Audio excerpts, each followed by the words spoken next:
Good morning everyone, welcome to pioneer convent school. कल हमने topic start किया था matchless inventions that changed our lives, और इसमें हमने स्टडी किया था पेपर, जर्नी ऑफ पेपर, कहाँ इन्वेंट हुआ, कहाँ से कहाँ तक पहुँचा, और जो इम्पॉर्टेंट पर्सनस के नेम इन्वॉल्व थे। आज हम स्टडी करेंगे इलेक्ट्रिक बल्ब एंड टेलीविज़न।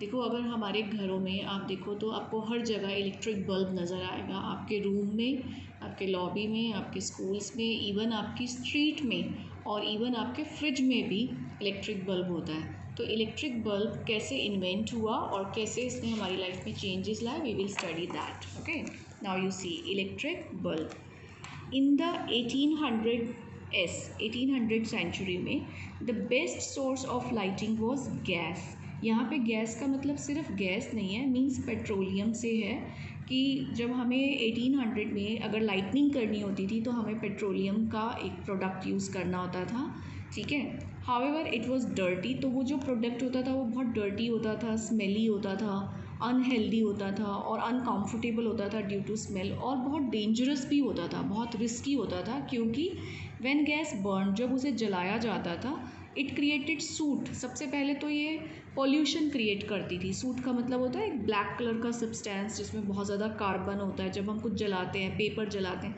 तो उसमें से ब्लैक ब्लैक सब्सटेंस निकलता है ना, दैट इज़ कॉल्ड सूट। तो उससे पॉल्यूशन होता था और कई बार उससे एक्सप्लोजन्स हो जाते थे, धमाका हो जाता था, एंड फायर्स, और आग भी लग जाती थी। फॉर डिकेड्स, कई सालों तक इन्वेंटर होते हैं खोज करने वाले, ट्राइड, वो कोशिश करते रहे टू इन्वेंट, सर्च करने की, अ लाइट सोर्स, कि उन्हें कोई लाइट का ऐसा सोर्स मिल जाए that could be powered by electricity, जो बिजली से चलने लग जाए। दे न्यू, उन्हें पता था, it would have to be made up of a filament in a vacuum, कि वैक्यूम के अंदर एक फिलामेंट अगर मिल जाए उन्हें, और जब उसमें से करंट पास किया जाएगा फिलामेंट से, तो फिलामेंट क्या होगा, ग्लो करने लगेगा, चमकने लगेगा, तो फाइनली हमें उससे लाइट मिल जाएगी। नाउ कुछ टर्म्स आई हैं इसमें। फिलामेंट एक तरीके का मटेरियल होता है जिसे हम वैक्यूम में फ़िट करें। वैक्यूम में क्यों फ़िट करना है? वैक्यूम होता है जहाँ पे एयर नहीं हो, एयर हटा दी जाए जिस जगह से, और उसको एक वैक्यूम में, खाली जगह में, खालीपन में कन्वर्ट किया जाए। तो फिलामेंट को वैक्यूम में ही क्यों करंट पास करना था? क्योंकि जब हम फिलामेंट में से अपना करंट पास करेंगे तो वो इतना गर्म हो जाएगा, और अगर वहाँ पे एयर होगी तो एयर, आपको पता है कि बर्निंग में हेल्प करती है, तो वो फिलामेंट पूरी तरह से बर्न हो जाएगा। इसलिए फिलामेंट को वैक्यूम में फ़िट करना बहुत इम्पॉर्टेंट था, और फिर जब उसमें से करंट पास करेंगे तो filaments will start glowing. But they could not get it to work well. Experiments चलते रहे लेकिन कुछ हुआ नहीं। द प्रॉब्लम ये थी, नो वन न्यू, किसी को भी नहीं पता था, ऑफ अ मटीरियल, कोई एक ऐसा मटीरियल दैट कुड ग्लो, जो चमकता रहे कॉन्टीन्यूसली फॉर लॉन्ग आवर्स, बहुत लंबे टाइम तक। मीन्स उन्होंने बहुत सारे मटेरियल ट्राई किए, उनमें से करंट पास किया, वो जलते थे, ग्लो करते थे, लेकिन लंबे टाइम तक ग्लो नहीं करते थे, वो बड़ी जल्दी बुझ जाते थे। तो first electric light was made by Humphry Davy. और अब आपके यहाँ से इम्पॉर्टेंट क्वेश्चन स्टार्ट हो रहे हैं। तो ये सारी इन्फॉर्मेशन जो आपकी बुक में पिंक कलर में गिवन है, ये आपने बहुत अच्छे से स्पेलिंग्स भी लर्न करनी है, नेम्स भी लर्न करने हैं। ओके, फर्स्ट इलेक्ट्रिक लाइट जो बनाई गई थी वो बनाई थी हम्फ्री डेवी ने। हम्फ्री डेवी कौन थे? He was an English scientist. He experimented with electricity, उन्होंने इलेक्ट्रिसिटी के साथ एक्सपेरिमेंट किए, और उन्होंने एक इलेक्ट्रिक बैटरी की इन्वेंशन की। तो अब आपके पास इंपॉर्टेंट क्वेश्चन आ सकता है कि हु इन्वेंटेड इलेक्ट्रिक बैटरी? तो आप क्या रिप्लाई करेंगे? Humphry Davy invented electric battery. When he connected wires to his battery, जब उन्होंने अपनी बैटरी के साथ वायर्स कनेक्ट करी, and a piece of carbon, और एक पीस ऑफ कार्बन कनेक्ट किया, तो कार्बन ग्लोड, तो क्या हुआ कि कार्बन चमकने लगा, एंड प्रोड्यूसिंग लाइट, और उसमें से लाइट निकलने लगी। In 1860 an English physicist sir Joseph Wilson Swan, another name is there, sir Joseph Wilson Swan, ये भी इंग्लिश पर्सन थे, इंग्लिश फिजिसिस्ट थे, और इन्होंने 1877 में चार्ल्स फ्रांसिस ब्रश, इन दोनों ने मिलके क्या किया, made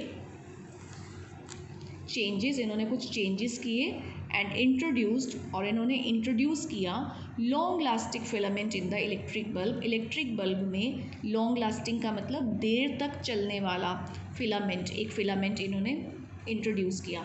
it finally took a determined inventor, determined होते हैं जो जिनकी विल पावर बहुत स्ट्रॉन्ग होती है, तो एक बहुत स्ट्रॉन्ग विल पावर के इन्वेंटर थे जिनका नेम था थॉमस एल्वा एडिसन, जिनको इसका सॉल्यूशन मिल गया। थॉमस एल्वा एडिसन ने एक्सपेरिमेंटेड, बहुत सारे एक्सपेरिमेंट्स किए with thousands of different filaments, उन्होंने हज़ारों फिलामेंट के साथ एक्सपेरिमेंट किए to find the right material को सर्च करने के लिए दैट वुड ग्लो वेल, जो अच्छी तरह से चमके एंड ऑल्सो बिलोंग लास्टिंग, और वो लॉन्ग लास्टिंग होना चाहिए। इन 1879 Edison discovered a carbon filament that could burn up for more than 40 hours at a stretch का मतलब होता है एक साथ। 1879 में एडिसन ने डिस्कवर किया था कार्बन फिलामेंट जो जल सकता था 40 आवर्स तक एट अ स्ट्रेच, एक साथ। ही ग्रीव एक्साइटेड, वो बहुत एक्साइटेड हो गए, और एंड मैनी एक्सपेरिमेंट्स फॉलोड, और उन्होंने बहुत सारे और एक्सपेरिमेंट्स किए। ही इवेंचुअली होता है ग्रेजुअली, धीरे धीरे। Eventually he produced a bulb, उन्होंने एक बल्ब प्रोड्यूस किया दैट कुड ग्लो, जो चमक सकता था, जल सकता था फॉर ओवर 1500 आवर्स, 1500 घंटे लगातार। So today we can not do without the electric bulb. आज हम अपने बारे में इलेक्ट्रिक बल्ब के बिना सोच भी नहीं सकते हैं। Can you think of living in darkness all the time? अगर इलेक्ट्रिक बल्ब नहीं होगा तो आपके घरों में लाइट नहीं होगी, आपकी स्ट्रीट में लाइट नहीं होगी। जैसे ही सनलाइट ख़त्म होगी तो हमारी जो लाइफ होगी वो बिल्कुल डार्क हो जाएगी। We use it in our rooms, हम यूज़ करते हैं इलेक्ट्रिक बल्ब को अपने रूम्स में, बिल्डिंग्स में, स्ट्रीट्स में, इन आर रेफ्रिजरेटर्स, इन व्हीकल्स, हमारे व्हीकल्स में भी बल्ब्स चाहिए होते हैं, इनफैक्ट एवरीवेयर, हर जगह पे। तो ये हमारा इलेक्ट्रिक बल्ब की जर्नी थी। इसमें जो भी इम्पॉर्टेंट नेम्स और इम्पॉर्टेंट ईयर्स आए हैं वो आप लर्न कर लीजिएगा। Okay, now let's start with television. Television के लिए फर्स्ट नेम है जॉन लॉजी बेयर्ड, ये स्कॉटिश इन्वेंटर थे।